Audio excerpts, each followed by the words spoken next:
You're late. A wizard is never late, Frodo Baggins. Nor is he early. He arrives precisely when he means to.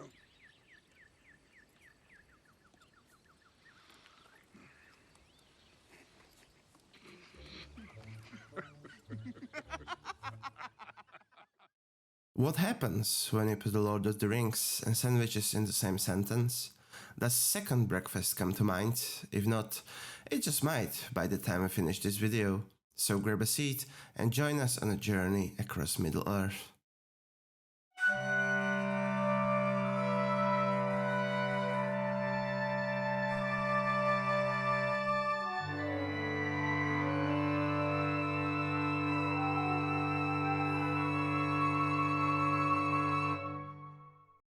So, I wanted to create a format that felt creative and independent, but also familiar. Something that feels a bit like home, not just for me, but maybe for you as well. I knew right away that I wanted to base it on the Lord of the Rings, since it's a world that's very close to my heart. But simply recreating dishes from the books and movies, something many people have already done, felt a bit uninspiring to me. Around the time, I kept seeing videos where people recreate sandwiches from around the world, or the favorite sandwiches of famous people. And then, I had a slightly cheesy idea. What if I made a series about sandwiches, inspired by the places of Middle-earth? Not just specific towns, but meaningful locations, places where food was mentioned, or at least implied. Each one tied to the atmosphere, culture, and journey behind it. So in this part, we'll follow the journey of Frodo and Sam, the hobbits, and return to where it all began. So we start with the Hobbiton, where life is built on comfort, good food, warm hearts, and absolutely no adventures. At least that's the idea. Even the dwarves knew better. They brought the adventure with them. They are in fact the first in the Legendarium to show us what the Hobbit's pantry truly looks like. When the company arrived at the door of Bilbo Baggins, it wasn't just an unexpected visit, it was a full example of Hobbit hospitality. One by one, the dwarves began calling out their requests. Balin asked for seed cakes and ale, Gandalf kept it simple with eggs and pickles, others chimed in with the desires for cheese, ham, wine, whatever could be found in the Bilbo's cupboards. And Bilbo, despite the chaos, provided it all. Because that's what hobbits do. And this is exactly what we'll build our first sandwich upon. A simple stack of hard cheese, cured ham, a generous spread of butter, and a sharp bite of pickle relish. A sandwich that would save his time running around. This story starts with Bilbo's birthday. And as the ring passes to a new bearer, our focus shifts with it, from Bilbo Baggins to Frodo Baggins. In the books, it actually takes 17 years for Gandalf to return to the Shire after the events of the birthday party. Then the journey truly began, the day after Frodo Baggins' 50th birthday. The plan was simple. Leave Hobbiton behind and quietly relocate to Buckland, a journey of a couple of days, at least on paper. But nothing about this road was meant to be simple. To avoid the Black Riders, Frodo and his companions kept off the main roads, slipping instead through open fields and forest paths, moving carefully, quietly, never quite sure what followed. And just before reaching Buckland, they came upon Farmer Maggot, a man once feared, now a most unexpected ally. He welcomed the four hobbits with warmth, generosity, and a table full of proper food, bread, cheese, beer, and a mighty dish of mushrooms and bacon. This moment of warmth on the road is exactly what we will build our second sandwich on. Earthy confit mushrooms and garlic spread generously over hearty, whole-grain bread, layered with honey-glazed bacon and crowned with a golden sunny-side up egg. Farmer Maggot also brought the troubling news. The Black Riders were searching for them, asking questions, sniffing out their trail. There was no time to linger. The hobbits crossed into Buckland, but stayed only a single night, just long enough to rest, gather themselves and prepare. Because the next step would take them somewhere far less forgiven, beyond the hedge, into the old forest. And from the point on, the journey would no longer feel like home. In the depths of the old forest, things nearly came to a sudden end. Drawn into the quiet and the shade, the hobbits found themselves at the mercy of Old Man Willow, a tree with a will of its own, and no kindness in it. The roots tightened, and for a moment it seemed the journey would end before it had begun. But then a song in the distance, and with it a merry rescuer. Tom Bombadil arrived.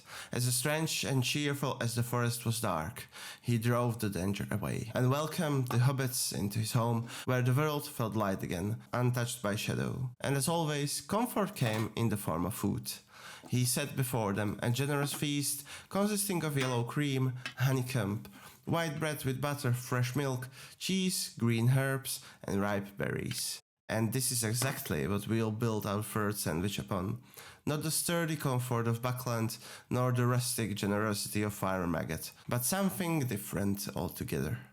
Soft golden brioche toasted in butter until just crisp at the edges, layered with light with cream, drizzled honey, topped with bright fresh strawberries, and finished with a sprinkle of freshly cut spearmint. A taste straight from the table of Tom Bombadil, simple, sweet, and untouched by the shadows of the old forest. Not a sandwich to die for, but one to live for. And from there, the road carries us onward, to the village of Bree, and to the welcoming doors of the Prancing Pony. Here at last, there is a fire, a roof, and a proper meal waiting. The hobbits are treated to a hearty spread cold cuts, rich soup, slobs of butter, and a sweet blackberry tart to finish. But the route doesn't stop here. Introducing the fourth sandwich, packed with tender roast chicken, smooth pâté, a touch of blackberry sauce for sweetness, and finished with the rich drizzle of Brie gravy. And it's there, in the dim light of the Prancing Pony, that they meet a stranger, quiet, watchful, sitting in the corner. Strider, a ranger of the north. Not much to look at, perhaps, but far more than he seems. Because while the road ahead grows darker and the Nazgul draw ever closer, he will be the one to guide them and to stand between them and the shadows. They don't have much choice but to trust him. With Strider leading the way, they set out at dawn from Bree, aiming to reach Amon Sûl by nightfall of the seventh day. No time to linger, no time to question, but hobbits are still hobbits. They've had first breakfast, and that simply isn't enough. In the films, Aragorn tosses them a few apples, hardly a feast, but enough to keep them moving. And that's where our next sandwich begins, introducing the sandwich of Amon Sûl. Rich duck breasts roasted over apples with a touch of cinnamon, layered with freshly grated Gruyere cheese, warm, bold, and just a little indulgent for such a dangerous road. A sandwich so fragrant, it might just give away your position to every Nazgul nearby. And at last, the road brought them to Rivendell. Frodo Baggins is fading, the wound from the morgue blade taking its toll. Healing here isn't just rest, it's spells and herbs. Hobbits may even say a good food. Well, the texts don't linger too long on the exact dishes of Rivendell. The wider legendarium gives us hints. The elves hunted, baked their own bread, grew their crops, used fragrant herbs, and drank deep, rich wines. Their food wasn't heavy, it was refined, balanced, and full of life. So for our next sandwich, we take the spirit and bring it down to earth. Laid with tender roast beef, sharp cheddar, fresh basil, and a baby spinach pesto, all brought together with a red wine demi-glace. Elegant and fresh. Something that might help with the healing. And so, after the Council of Elrond, the path becomes clear. In Rivendell, the burden of the One Ring can no longer be hidden, nor passed away. It must be destroyed. And so the Fellowship is formed. When the choice stands before them, over the mountains or beneath them, it is Frodo Baggins who decides. Through the dark, through Moria they go, and as they descend into those ancient halls, one can help but wonder what the dwarves ate in their time of glory, before greed hollowed their kingdom. From what we know, they weren't only miners, they farmed the lands above, kept livestock, and lived on hardly sustaining food. There are even tales of something called earth bread, a root vegetable that tasted like bread. So for our next sandwich, we take inspiration from that. Roasted sweet potato, layered with rich butter, hearty turkey meatballs, and melted gouda, topped with sour cream. the thought of food becomes almost absurd. In the depths of Moria, the Fellowship faces the Balrog, and in that moment of fire and shadow, Gandalf falls into the abyss with the creature. There is no time to think, no time to grieve. The journey must go on. What remains of the Fellowship escapes and finds refuge in the golden woods of Lothlórien, where time feels softer, lighter, almost untouched by the world outside. There, they meet Galadriel and Celeborn, who offer them rest and gifts for the road ahead. Cloaks, light of Rivendell, and most importantly, at least for hobbits, the elvish waybread, Lembas. Perhaps the most iconic food in all of Middle-earth. Light to carry, yet impossibly sustaining.